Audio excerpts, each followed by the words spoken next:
Kembali di ngobrol bareng Gus Miftah Los Rebel. Misel, Yes, Mbak. kan kamu sering dihina jelek ya? Nah, enggak, tak kasih quote. Gimana? Kalau kamu dihina sama orang, dasar kamu jelek, kamu jawab, enggak masalah aku jelek. Kedondong saja butuh waktu untuk menjadi kupu-kupu. Kedondong apa kepompong sih?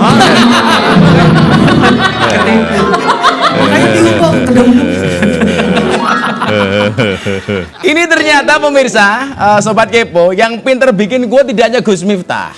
Ini Pak JA ini juga jagonya bikin quote. Yuk kita lihat grafiknya, kita lihat cuplikannya. Tuh, hati nurani tidak ada di dalam buku. Saya ingin mengajak teman-teman harus tetap memperhatikan rasa keadilan yang ada di masyarakat. Wah, ini dulu quote dibuat dalam rangka apa, Pak? Ini viral banget quote ini. Gini, dalam rangka menjawab tantangan masyarakat bahwa sementara ini kan selalu dikatakan bahwa keadilan ini hanya terhadap adil itu pada orang-orang besar, orang-orang ada aja, tetapi kepada masyarakat kecil itu tidak tajam begitu. Dan masih banyak para pencari keadilan, misalnya aja hanya mengambil ranting dipidana. Jadi tajam ke bawah, tumbul ke atas biasanya. Iya, begitu. Dan itu yang menjadi. Maka kami membentuk peraturan Jaksa Agung tentang restoratif justice. Itu. Jadi kita dominus litis kita bahwa jaksa dapat menghentikan perkara-perkara yang sifatnya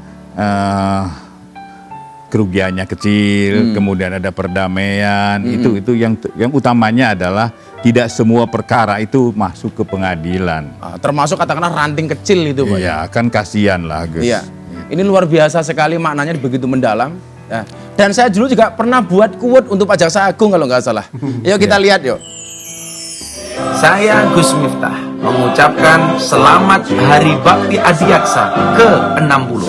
Terus bergerak dan berkarya. Tetaplah bekerja dengan keras walaupun anggaran terbatas. Tetaplah bekerja dengan semangat walau tanpa pencitraan. Tetaplah bekerja dengan amanah dan penuh kejujuran walaupun banyak godaan. Tetap jaga marwah kejaksaan, jangan ditukar dengan uang recehan. Assalamualaikum warahmatullahi wabarakatuh. Pertanyaan saya sederhana, itu kok ganteng banget siapa sih, Pak? Itu. Aduh. Dulu pas saya kirim video ini, kalau nggak salah kan diputar. Diputar pas ulang tahun. Iya. Itu komentar teman-teman kejaksaan gitu. Bagaimana, Pak? Enggak. Wah, iyalah, gue fitnah kawannya JA kan gitu. Aduh, sumpah gue jadi enak nih. Kalau menurut Pak Burhan sendiri, apa makna keadilan itu? Dan apa definisi keadilan bagi Pak Burhan? Bagi saya seorang penegak hukum ya mestinya keadilan adalah ya suatu perasaan yang ada di dalam masyarakat, ya tidak semata-mata. Karena kan gini, keadilan bagi pelapor, keadilan bagi terlapor itu akan berbeda. Oh, siap. Itu. Tetapi kan bagaimana saya selalu mengajak pada teman-teman para jaksa, ayo bagaimana kita dapat dapat menerima, bukan menerima, dapat ikut merasakan bagaimana sih kita menerapkan rasa keadilan ini kepada masyarakat. Maka saya selalu katakan, keadilan itu tidak ada di dalam teori gitu. Keadilan itu tidak ada di dalam teori. Ya ada tidak ada, tetapi ada di dalam hati kita, sanubari kita semua. Luar biasa. Ini Pak yang mengusik kadang-kadang rasa keadilan kita itu. Artinya Pak Burhan sepakat ya, tidak semua kasus hukum itu harus diselesaikan secara hukum. Iya. Ada kasus tertentu yang kalau nanti diselesaikan semua hukum, sebenarnya tambah Pak Lauli tambah pusing. Iya. Karena semua masuk penjara di sini, penuh penjara. Dan nggak muat penjaranya. Makanya restoratif justice itu masyarakat sangat welcome sekali. Itu. Artinya kalau memang bisa diselesaikan secara kekeluargaan, iya, kenapa tidak? Kenapa tidak ya? Iya. Lah, kriteria-kriteria yang barangkali bisa diselesaikan Restoratif, keadilan iya. restoratif. Kriterianya. Pertama, kerugian tidak lebih dari 2,5 juta. Kerugian tidak lebih dari 2,5 juta. Ini Karena di kayak aturan dulu yang orang ada. yang nyolong singkong, Iya, itu. gitu. Kemudian ada perdamaian. Antara pelapor dan terlapor. Pelapor. Itu aja yang utamanya. Ya. Itu. Sudah berapa kasus Pak kira-kira yang seperti itu terjadi dan bisa diselesaikan? Sekitar 107 kasus sejak bulan Juli kemarin sampai sekarang. Di luar pengadilan diselesaikan, Iya, Pak ya. Iya. Iyalah kalau dikit-dikit kemudian diselesaikan di pengadilan, waduh. Iya. Satu penjara nggak muat, kadang-kadang juga kasus nggak mutu itu kan.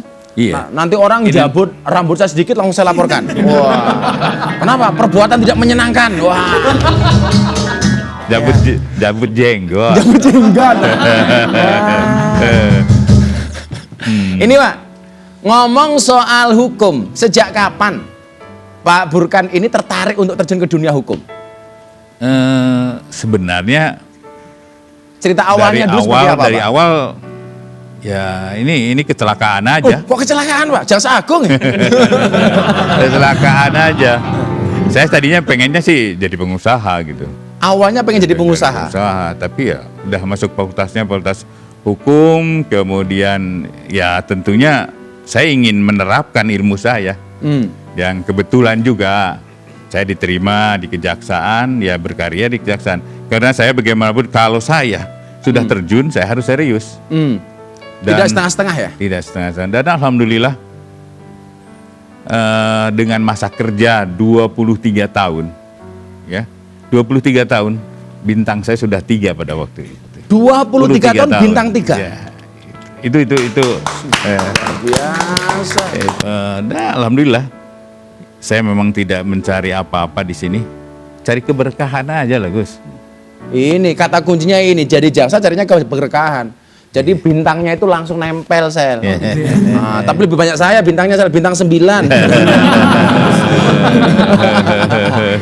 Ini ngomong soal Kejaksaan Agung. Kejaksaan Agung telah berhasil membentuk tim pemburu koruptor. Yang prestasinya saya pikir luar biasa. Karena kalau nggak salah catatan saya berhasil menangkap 110 buronan kejaksaan. Lah, ceritanya bagaimana ini Pak Burkan? Jadi begini, di awal saya masuk begini, banyak perkara yang telah diputus dan mempunyai kekuatan hukum tetap, tetapi belum dilaksanakan hukumannya. Karena ada yang lari, ada yang memang bandel nggak mau dipanggil nggak datang, terutama adalah mereka-mereka yang lepas pada waktu persidangan, misalnya tahanannya lepas tapi persidangannya masih berjalan, kan keluar demi hukum. Nah inilah yang keluar demi hukum ini yang begitu diputus, misalnya Mahkamah Agung sudah memutus, tetapi Pak Nyun Sewu, ini saya selaku orang yang awam hukum. Kalau persidangan berjalan, sementara tersangka lepas, itu persidangan tetap jalan, Pak? Tetap berjalan aja. Nanti ketika eksekusi baru dicari. Misalnya begini, dalam waktu tertentu, ya habis masa tahanan kan ada tetap waktunya. Ya. Tetapi persidangan belum selesai, mau tidak mau harus dilepas. Dilepas demi hukum. Nah ini kebanyakan yang dilepas demi hukum, kemudian ini kan berjalan, sidang tetap berjalan sampai putusan Mahkamah Agung, sampai putusan begitu putusan Mahkamah Agung mau dieksekusi dipanggil nggak datang. Ini banyak yang perkara begitu. Oh, ini kejaksaan baru bergerak, Pak ya? Iya. Kalau tim yang tadi dibuat itu khusus untuk koruptor? Sebenarnya bukan tim pencari apa tadi? Pemburu koruptor? Bukan. Ya, ini tepatnya? tim tabur. Ini tim tabur. Jadi tim pemburu untuk dieksekusi aja. Oh, ketika mau dieksekusi? Iya.